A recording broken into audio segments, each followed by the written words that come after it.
Chapter 47, Ravi. What kind of fool puts leeches in his pants? Loosening the lid had been a capital idea, nothing less than pure genius. Dylan is running around like a headless chicken. Then the bully of Albert Einstein Elementary School drops his pants and runs screaming down the hall in his starry underwear. Brilliant! I say a secret prayer of thanks to my grandfather and to the poor innocent leeches who sacrificed their lives for this important occasion. Later, after Dylan Samreen has called his mother to come pick him up, and the cleaner has finished wiping up Emily Mooney's vomit, we return to the classroom. Would you like to finish telling us your story, Ravi? Mrs. Beam asks. No, thank you, I say. I don't need to show off anymore. I'm not like Dylan Samreen, and I never will be.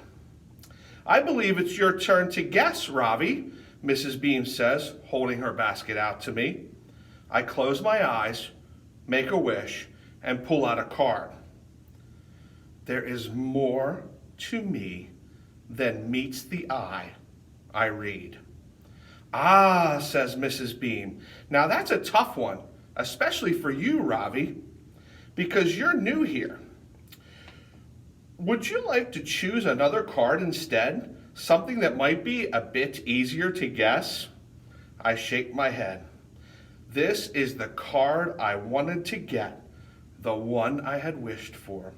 I carry it over and set it down beside the glass dish with the blue candy in it. It's Joe, I say. Joe nods, then lifts his head and looks up at me. I smile and he smiles back. His eyes are brown, the color of the cinnamon sticks Amma brought with her from Bangalore. How in the world did you ever guess?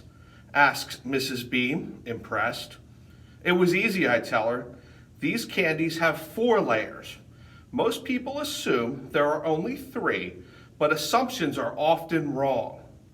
There is more to them than meets the eye. Did you learn that in India? Asks Mrs. Beam. No, I tell her. I learned it here from Joe.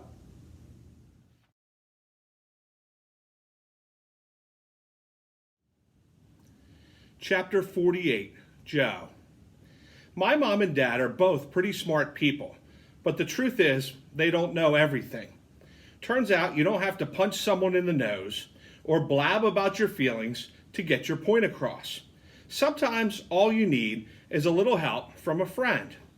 There are some things about my life that are probably never going to change, like, for instance, my awesome metabolism or the fact that I have APD.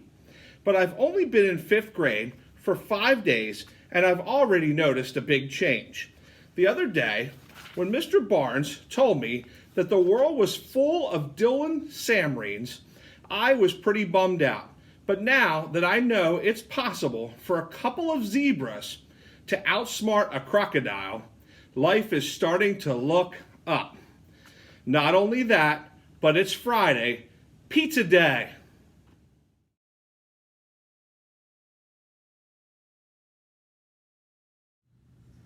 Chapter 49, Ravi. I have always been Amma and Appa's shining sun, and my grandparents' pride and joy, but today I have learned something important. Winning is not always about shining the brightest. Sometimes it's about shining the light with someone who has been waiting in the shadows all along. It is 11:30 and the bell has just rung.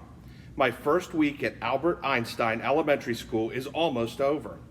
Amma's black tongue was right after all. Things have turned out okay. As I pick up my tiffin box and walk out of room 506, I feel like a new person. I haven't decided yet whether I will eat my curd rice or try the pizza today, but it doesn't matter because I know I will not be eating my lunch alone. When I get to the lunchroom, I know my new friend will be saving a seat for me, and I am right.